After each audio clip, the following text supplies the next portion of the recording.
Netanyahu இன்றைய நாளில் எகிப்தினுடைய உளவுத்துறை தலைவரை சந்தித்திருக்கக்கூடிய செய்திகள் வெளியாகி இருக்கிறது. கனடாவினுடைய பிரதமர் மார்க் கர்னி மிக முக்கியமான ஒரு அதிரடி அறிவிப்பை விடுத்திருக்கிறார். அதாவது சர்வதேச நீதிமன்றத்தால் குற்றவாளி என தீர்ப்பளிக்கப்பட்டிருக்கக்கூடிய தேடக்கூடிய குற்றவாளியாக அறிவிக்கப்பட்டிருக்கக்கூடிய இஸ்ரேலிய பிரதமர் பெஞ்சமின் நெதன்யாகு கனடாவுக்கு வருகை தருவாரேயானால் கண்டிப்பாக கனடா சட்டப்படி சர்வதேச நீதிமன்றத்தின் உத்தரவுகளை செயல்படுத்தும். இப்ப கூட எகிப்து கத்தாரோடு இணைந்து துருக்கியோடு இணைந்து இந்த சமாதான முன்னெடுப்புகளுக்கு வந்ததுக்கான காரணமே என்னன்னு கேட்டா காசா மக்கள் மீது இருக்கக்கூடிய பாசம் கிடையாது. ஆல்ரெடி இந்த செங்கடல்ல ஹவுத்திகள் தாக்குதல் நடத்திக்கிட்டு இருக்கிறாங்க. யமன்ல இருந்து தாக்குதல் நடத்தப்படுகிற காரணத்தினால அன்பிற்கினிய சகோதர சகோதரிகளே, நம் அனைவர் மீதும் ஏக இறைவனுடைய அமைதியும் கருணையும் உண்டாகட்டுமாக என்கிற உயரிய பிரார்த்தனைகளோடு பாலஸ்தீனத்தினுடைய காசா பகுதிகள் மீதான இஸ்ரேலிய ஆக்கிரமிப்பு இராணுவத்தினுடைய தாக்குதல்கள் ஆரம்பிக்கப்பட்டு இன்றோடு 745வது நாளாக இருக்கக்கூடிய இந்த தருணத்தில் காசாவில் அமெரிக்க அதிபர் டொனால்ட் ட்ரம்ப் கொண்டு வந்திருக்கக்கூடிய சமாதான உடன்படிக்கைகள் நடைமுறைக்கு வந்து இன்றோடு 11வது நாளாக இருக்கிறது. இன்றைய நாளில் என்னவெல்லாம் நடக்கிறது காசாவுக்குள், அதை சுற்றி சர்வதேச மன்றத்திலே என்னவெல்லாம் நடக்கிறது என்கிற செய்திகளைத்தான் நம்ம பார்க்க இருக்கிறோம். 11 நாட்களுக்குள்ளாக ஒப்பந்த பிரகாரம் காசாவுக்குள்ள குறைந்தது 6500க்கு மேற்பட்ட உணவு லாரிகள் அதே போன்று மருந்து மற்ற உபகரணங்கள் உள்ளே நுழைந்திருக்க வேண்டும். ஆனால் இஸ்ரேலிய ஆக்கிரமிப்பு இராணுவத்தினுடைய மீண்டும் மீண்டும் பொய் சொல்லுகிற தாக்குதல் நடத்துகிற திட்டங்கள் காரணமாக இதுவரைக்கும் 9806 உதவி லாரிகள் மாத்திரம்தான் காசாவுக்குள் நுழைந்திருக்கிறது என்கிற செய்திகள் இன்றைக்கு வெளியாகி இருக்கிறது. இந்த லாரிகளுக்குள்ளாக 14 சமையல் எரிவாயு லாரிகள் போயிருக்குது, 28 டீசல் லாரிகள் உள்ளே நுழைந்திருக்கிறது என்பதுதான் இதுவரைக்கும் உள்ளே நுழைந்திருக்கக்கூடிய உணவுகள் மற்ற தகவல்கள் தொடர்பான தரவுகளாக இருக்கிறது. எனவே இஸ்ரேலிய ஆக்கிரமிப்பு அரசாங்கம் ஒப்பந்தத்தை நடைமுறைப்படுத்துவதை சரிவர செய்யவில்லை என்பதை பாலஸ்தீனத்தில் இருக்கக்கூடிய அமைப்புகளை தாண்டி ஐநாவே இன்றைக்கு வெளிப்படையாக சொல்லக்கூடிய நிலை உருவாகி இருக்கிறது என்பதை பார்க்க முடிகிறது. அதே நேரத்தில் இன்றைய தினம் கனடாவினுடைய பிரதமர் மார்க் கர்னி மிக முக்கியமான ஒரு அதிரடி அறிவிப்பை விடுத்திருக்கிறார். அதாவது சர்வதேச நீதிமன்றத்தால் குற்றவாளி என தீர்ப்பளிக்கப்பட்டிருக்கக்கூடிய தேடக்கூடிய குற்றவாளியாக அறிவிக்கப்பட்டிருக்கக்கூடிய இஸ்ரேலிய பிரதமர் பெஞ்சமின் நெதன்யாகு கனடாவுக்கு வருகை தருவாரேயானால் கண்டிப்பாக கனடா சட்டப்படி சர்வதேச நீதிமன்றத்தின் உத்தரவுகளை செயல்படுத்தும். இஸ்ரேலிய பிரதமர் பெஞ்சமின் நெதன்யாகு கைது செய்யப்படுவார் என்பதை கனடா பகிரங்கமாக அறிவித்திருக்கிறது. இங்க நம்ம கவனிக்க வேண்டிய விஷயமே என்னன்னா, மற்ற நாடுகள் அறிவிக்கிறதை தாண்டி கனடா, பிரான்ஸ் இந்த மாதிரியான நாடுகள் இஸ்ரேலுடைய விவகாரத்தில் மிக தெளிவாக இவர்கள் அநியாயம்தான் செய்திருக்கிறார்கள் என்பதை ஒப்புக்கொள்ளுவது என்பது பாலஸ்தீன மக்களுக்கு கிடைக்கக்கூடிய நியாயத்தின் ஒரு பகுதியாக இருப்பதை நம்ம உணர முடியும். அந்த அடிப்படையில் ரோம் திட்டத்தில் ரோம் சட்டங்களில் கையெழுத்திட்டு இருக்கக்கூடிய கனடா கண்டிப்பாக இஸ்ரேலிய பிரதமர் பெஞ்சமின் நெதன்யாகு நாட்டுக்குள் நுழைவாரேயானால் கைது செய்யும் என்பதை உறுதிப்படுத்தி இருக்கிறார். அதை தாண்டி இன்றைக்கு கனடா பிரதமருடைய அறிவிப்பு தொடர்பாக டெல் அவீவ்ல இருந்து இஸ்ரேலிய அரசாங்கம் எடுத்திருக்கக்கூடிய ஒரு அறிவிப்பில் ஒரு கோரிக்கையை முன்வைத்திருக்கிறார்கள். பிரதமர் பெஞ்சமின் நெதன்யாகுவை கைது செய்வேன் என்று கனடாவினுடைய பிரதமர் வெளியிட்டிருக்கக்கூடிய அறிவிப்பு திரும்ப பெறப்பட வேண்டும், அப்படி நீங்கள் செய்யக்கூடாது என்கிற ஒரு கோரிக்கை மனுவை முன்வைத்திருக்கிறது இஸ்ரேல் என்கிற செய்திகளும் இன்றைக்கு வெளியாகி இருக்கக்கூடிய நேரத்தில் நெதன்யாகு இன்றைய நாளில் எகிப்தினுடைய உளவுத்துறை தலைவரை சந்தித்திருக்கக்கூடிய செய்திகள் வெளியாகி இருக்கிறது. காசாவுக்கான அமெரிக்க அதிபர் டொனால்ட் ட்ரம்பினுடைய திட்டத்தை முன்னெடுப்பது தொடர்பாக இன்றைய நாளில் எகிப்தினுடைய உளவுத்துறை தலைவர் ஹசன் ரஷாதை நான் சந்தித்து பேசினேன் என்கிற செய்திகளை இஸ்ரேலிய பிரதமர் பெஞ்சமின் நெதன்யாகு வெளியிட்டிருக்கிறார். இதுல ஒரு விஷயத்தை நம்ம கவனிச்சுக்கிறேன். இந்த சமாதான உடன்படிக்கையை நடைமுறைப்படுத்துவது தொடர்பாக சந்தித்து பேசியிருக்கிறேன் என்று சொன்னாருன்னா அதெல்லாம் நம்புகிற மாதிரி கிடையாது. உன் பேச்செல்லாம் இந்த உலகம் நம்புமாடா என்று கேட்கிற மாதிரியான ஒரு விவகாரம் இது. அதிலும் குறிப்பாக சந்திச்சிருக்கிறவரும் ரொம்ப பாலஸ்தீனத்திற்காக பாடுபடக்கூடிய ஒருவர் கிடையாது. இந்த ஹசன் ரஷாத் ஈஜிப்டினுடைய உளவுத்துறை தலைவராக இருக்கிறார். ஈஜிப்டுடைய உளவுத்துறை தலைவர்னா இஸ்ரேலுடைய உளவுத்துறை தலைவர் என்று புரிஞ்சுக்கிற வேண்டியதான். அந்த அளவுக்கு தான் ஈஜிப்டினுடைய நிலை இருக்கிறது. இப்ப கூட எகிப்து கத்தாரோடு இணைந்து துருக்கியோடு இணைந்து இந்த சமாதான முன்னெடுப்புகளுக்கு வந்ததுக்கான காரணமே என்னன்னு கேட்டா, காசா மக்கள் மீது இருக்கக்கூடிய பாசம் கிடையாது. ஆல்ரெடி இந்த செங்கடல்ல ஹவுத்திகள் தாக்குதல் நடத்திக்கிட்டு இருக்கிறாங்க. யமன்ல இருந்து தாக்குதல் நடத்தப்படுகிற காரணத்தினால ஈஜிப்டுக்கு வருமானம் மொத்தமாக அடிபட்டு போயிருக்குது. சுயேஸ் கால்வாயினுடைய வருமானங்கள்ல 80% அதிகமான வருமானத்தை எகிப்து இழக்கிறது. எனவே நம்ம நாட்டுக்கான வருமானம் இல்லாம போகுது. வருமானம் இல்லாம போய் கிரைசிஸ் உண்டாகி கிரைசிஸை எதிர்த்து திரும்ப மக்கள் எல்லாம் ரோட்டுக்கு வந்தாங்கன்னா ஆட்சி இல்லாம போயிடும். இதையெல்லாம் தக்க வைக்கணும்னா பாலஸ்டைன்ல யுத்தம் நிக்கணும். எப்படியாவது அதை நிப்பாட்டிடுவோம். என்ன அநியாயம் நடந்தாலும் பரவாயில்லை, இதுக்கு ஒரு முடிவு வந்துடணுங்கிற மாதிரியான ஒரு நிலையை எடுத்து தான் இதுக்கு வந்தாரே தவிர அப்துல் ஃபத்தா சிசி பாசத்துல எல்லாம் வரல. அந்த அடிப்படையில் அப்துல் ஃபத்தா சிசியினுடைய அரசாங்கத்தின் உளவுத்துறை தலைவர் ஹசன் ரஷாத் பெஞ்சமின் நெதன்யாகுவை இந்த சமாதான நடவடிக்கைகளை முன்னெடுப்பது தொடர்பாக சந்தித்திருக்கிறேன் என்று சொல்வதெல்லாம் நம்புகிற மாதிரியான கதையெல்லாம் கிடையாது என்பதையும் புரிந்து கொண்டு இப்படி ஒரு சம்பவம் நடந்திருக்கிறது என்பதை மாத்திரம் தெளிவுக்காக எடுத்துக்கொள்ளுங்கள். இப்படியான சூழல்ல இஸ்ரேலிய ஆக்கிரமிப்பு அரசாங்கம் ஹிந்து ரஜப் என்கிற அப்பாவி குழந்தையை கொலை செய்ததுதான் அது உறுதிப்படுத்தப்பட்டிருக்கிறது என்பதை இன்றைக்கு அல் ஜசீராவினுடைய புலனாய்வு திட்டமாக இருக்கக்கூடிய வாட்ஸ் ஹிடன் இஸ் கிரேட்டர் என்கிற இந்த புலனாய்வு திட்டத்தின் அடிப்படையில் கண்டறிந்திருப்பதாக அல் ஜசீரா உறுதிப்படுத்தி இருக்கிறது. ஹிந்து ரஜப் என்கிற பச்சிலம் குழந்தை அவ பயணிக்கும் போது கான் யூனிஸ் பகுதிகளில் வைத்து இஸ்ரேலிய ஆக்கிரமிப்பு இராணுவத்தினுடைய டேங்குகளால் சுற்றி வளைக்கப்பட்டு கொன்று குவிக்கப்பட்டால் அவளை காப்பாற்றுவதற்காக சென்ற மருத்துவ குழு மொத்தமாக கொலை செய்யப்பட்டது. அவருடைய குடும்பம் இப்படி பல பேரையும் கொன்றாங்க. இது தொடர்பாகத்தான் ஹிந்து ரஜப் அறக்கட்டளையே உருவாக்கப்பட்டு பல நாடுகளுக்கும் செல்லுகிற இஸ்ரேலுடைய சோல்ஜர்ஸ்கள் மேல வழக்குகள் போடுறாங்க. இலங்கைக்கு வந்த நேரத்திலையும் இஸ்ரேலி சோல்ஜர்ஸ்கள் மேல அவங்க தான் கேஸ் ஃபைல் பண்ணாங்க. இப்படி பல முனைப்புகளை எடுக்கக்கூடிய ஹிந்து ரஜப் ஃபவுண்டேஷன் இருந்து சில முக்கியமான ஆவணங்கள் அல் ஜசீராவுக்கு கிடைத்ததாகவும் அந்த ஆவணங்களை ஆய்வு செய்திருக்கக்கூடிய அல் ஜசீராவுடைய வாட்ஸ் ஹிடன் இஸ் கிரேட்டர் என்கிற இந்த அமைப்பு உண்மையில் காசாவில் ஹிந்து ரஜப் என்கிற குழந்தையையும் அவளை சுற்றி இருந்த அத்தனை பேரையும் கொன்றது இஸ்ரேல் ராணுவம் தான் என்பதை உறுதிப்படுத்தி இருக்கிறது. இஸ்ரேல் ராணுவத்தில் இருக்கக்கூடிய வெம்பயர் எம்பயர் என்கிற நிறுவனம் ஹிந்து ரஜபையும் அவருடைய குடும்பத்தினரையும் கொன்றது உறுதிப்படுத்தப்பட்டிருப்பதாகவும் பிரத்யேக ஆவணங்கள் அதை மிக தெளிவாக சுட்டிக்காட்டுவதாகவும் வெம்பயர் எம்பயர் நிறுவனத்தினுடைய தளபதியாக இஸ்ரேலிய ராணுவ அதிகாரி சீன் கிளாஸ் என்கிறவன் தான் செயல்பட்டான் என்பதையும் இந்த ஆவணங்கள் தெளிவுபடுத்துவதோடு கொலை செய்யப்பட்ட குழந்தை ஹிந்து ரஜப் அவருடைய குடும்பத்தினர் மற்றும் துணை மருத்துவ குழுக்கள் அத்தனை பேரையுமே கொள்வதற்கு இந்த அதிகாரி சீன் கிளாஸ் தான் உத்தரவிட்டிருக்கிறான் என்பதும் இந்த ஆவணங்களிலிருந்து தெரிய வந்திருக்கிறது என்பதை அல் ஜசீரா பக்கமாக வரிக்கு வரி கிழிச்சு தொங்க விட்டுருக்கிறாங்க. சர்வதேசமே அலறுகிற அளவுக்கு ஊடகம்னா இவங்க தான் ஊடகம். ஊடகம் தன்னுடைய பணியை செய்யணும்னா ஜால்ரா அடிக்க கூடாது, எவனுக்கும் பயந்து நிற்க கூடாது. எத்தனை பேர் கொல்லப்பட்டாலும் உண்மையை வெளியே கொண்டு வருவோம் என்பதை உறுதியாக செய்கிறது.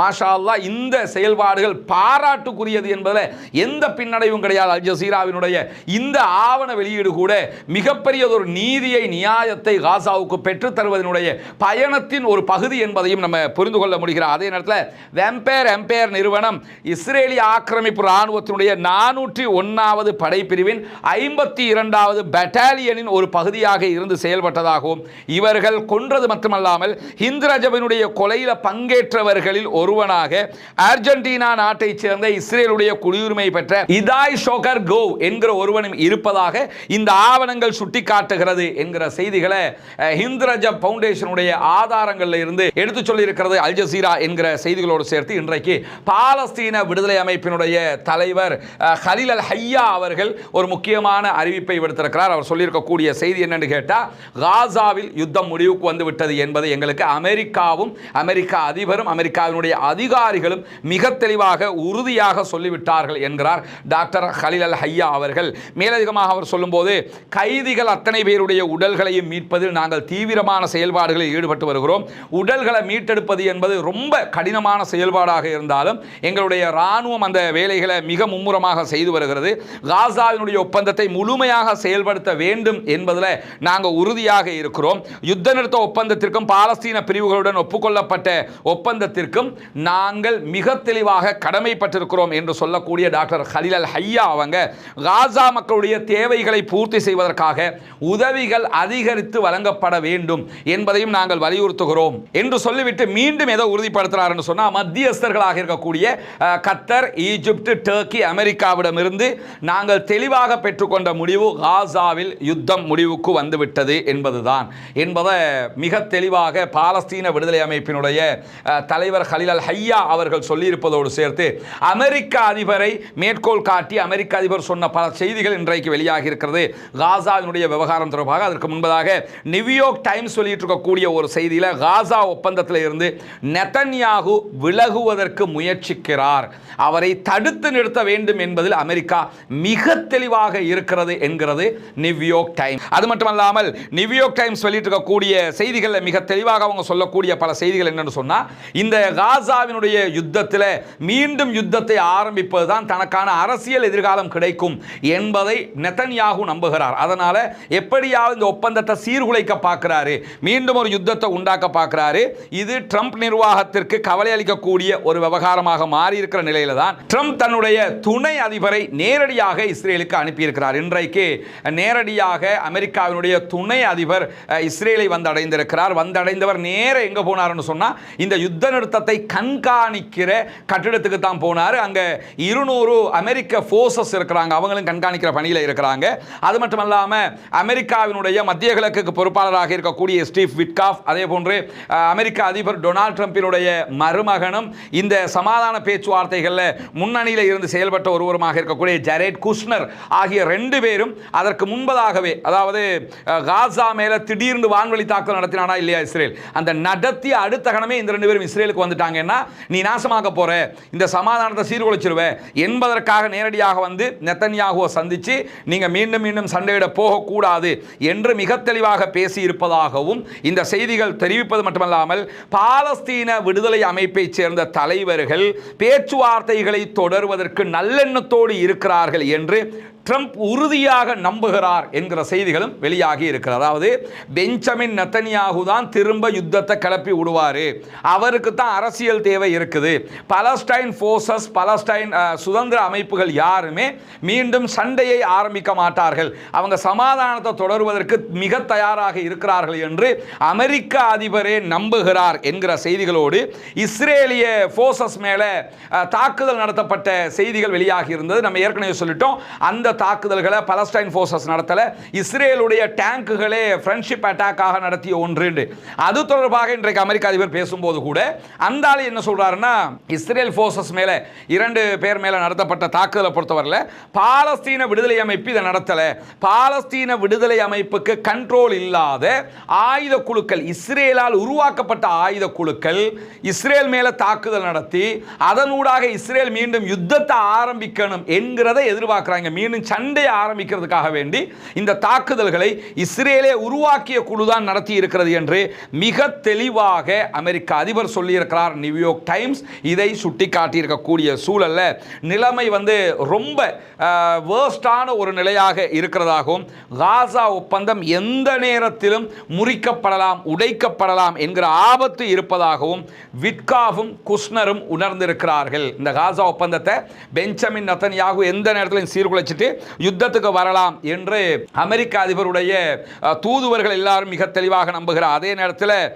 பாலஸ்தீனம் தொடர்பாக, பாலஸ்தீன விடுதலை அமைப்புகள் தொடர்பாக மீண்டும் தெளிவாக பேசியிருக்கக்கூடிய அமெரிக்க அதிபர் என்ன சொல்றாருன்னா, பாலஸ்தீன விடுதலை அமைப்புக்கு எதிராக காசாவுக்குள்ள அரபு நாடுகளுடைய படைகளை அனுப்புவது என்கிற பேச்செல்லாம் அவர் பேசிய காட்சியெல்லாம் நம்ம பார்த்துருக்கிறோம். பாலஸ்தீன விடுதலை அமைப்பு ஆயுதத்தை கீழே வைக்கணும் பாரு, வைக்க வேணாம் பாரு, ஆனால் பாலஸ்தீன விடுதலை அமைப்புக்கு நாங்கள் கிரீன் சிக்னல் கொடுத்துட்டோம், அவங்க ஆயுதத்தை வச்சுக்கலாம், காசாவை யார் கண்ட்ரோல் பண்ணுறது என்றெல்லாம் அவர் கேட்குற செய்திகள் எல்லாம் நடந்து வர்றதை நம்ம பார்க்குறோம். ஏன்னா அமெரிக்க அதிபரை பொறுத்தவரையில் அவருடைய போங்க பார்த்தா ஒன்று தெளிவாக தெரியுது, தெளிவாக அரசியல் பண்ணுறாரு. என்னன்னா அவருக்கு இந்த யுத்தத்தை நடத்த விடாமல் இருக்கணுங்கிறதுல யோசனையோடு இருக்கிறாரு. அதாவது இஸ்ரேல் தரப்பு யுத்தத்தை ஆரம்பித்து விடக்கூடாது, பலஸ்டைன் தரப்பு மிக தெளிவாக யுத்தத்தை ஆரம்பிக்க மாட்டாங்க, அதில் அவங்க உறுதியாக இருக்கிறாங்க ஒப்பந்தத்தில்ங்கிறதையும் மிக தெளிவாக நம்பக்கூடியவர்.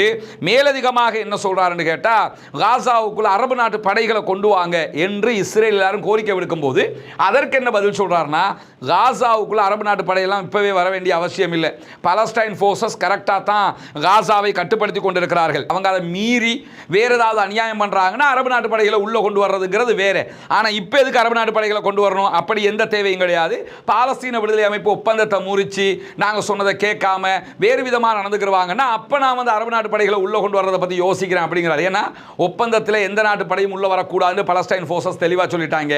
ஆயுதத்தை கீழே வைக்க மாட்டோம்னு சொல்லிட்டாங்க. இதையெல்லாம் சமாளிச்சு தான் அரசியலையும் பண்ணணும், இதையும் சமாளிக்கணும். அதனால அவர் என்ன சொல்றாருன்னா, பாலஸ்தீன விடுதலை அமைப்பை இப்ப கண்ட்ரோல் பண்ண வேண்டிய எந்த தேவையும் கிடையாது, உள்ள எதுக்கு அரபு நாட்டு படைகள் இப்ப போகணும் என்கிற கேள்விகளை எல்லாம் அவர் எழுப்புவதோடு மட்டுமல்லாமல் இன்றைக்கு வெளியாக இருக்கக்கூடிய மேலதிக ஒரு செய்தி என்னன்னா, இஸ்ரேலிய பத்திரிகையாக இருக்கக்கூடிய ஹெரேட்ஸ் ஒரு ஆய்வறிக்கையை வெளியிட்டிருக்கிறது. அந்த ஆய்வறிக்கையில் இஸ்ரேல் பாலஸ்தீன மக்களுக்கு எதிராக, பாலஸ்தீன விடுதலை இராணுவத்திற்கு எதிராக உருவாக்கிய யாசர் அபு ஷபாபுடைய தலைமையிலான குழுக்கள் தோல்வியை சந்தித்திருக்கின்றன. அவர்களை நம்பி அடுத்த கட்ட செயல்பாடுகளை முன்னெடுக்க முடியாது என்று இஸ்ரேலிய இராணுவமே முடிவெடுத்திருக்கிறது என்கிற செய்திகள் வெளியாகி இருக்கிறது. இந்த அறிக்கையின்படி இந்த குழுக்களுடைய பெரும்பாலான குழுக்கள் கலைக்கப்பட்டு விட்டன என்கிற செய்திகளை சொல்லியிருக்கிறார்கள். ஏன்னா காசாவுக்குள்ள பாலஸ்டைன் ஃபோர்ஸஸ் அவர்களுடைய படையை நிறுத்திட்டாங்க, கண்ட்ரோலை கையில் எடுத்துட்டாங்க. இனிமே இவர்கள் அவர்களுடைய குடும்பங்கள் எல்லாம் காசாவுக்குள்ள இருக்கிறாங்க. அப்படி இருக்கும்போது இவர்கள் பாலஸ்தீன விடுதலை அமைப்புக்கு எதிராக தாக்குதல்களை நடத்தி கொண்டு குடும்பத்தையும் பாதுகாத்துக்கிறது சாத்தியமே இல்லாத ஒரு விஷயம்ங்கிறதுனால நிறைய இவர்களோடு இருந்தவர்கள் எல்லாம் ஆள விட்டா போதுமையான்னு சொல்லி ஒதுங்கிட்டாங்க.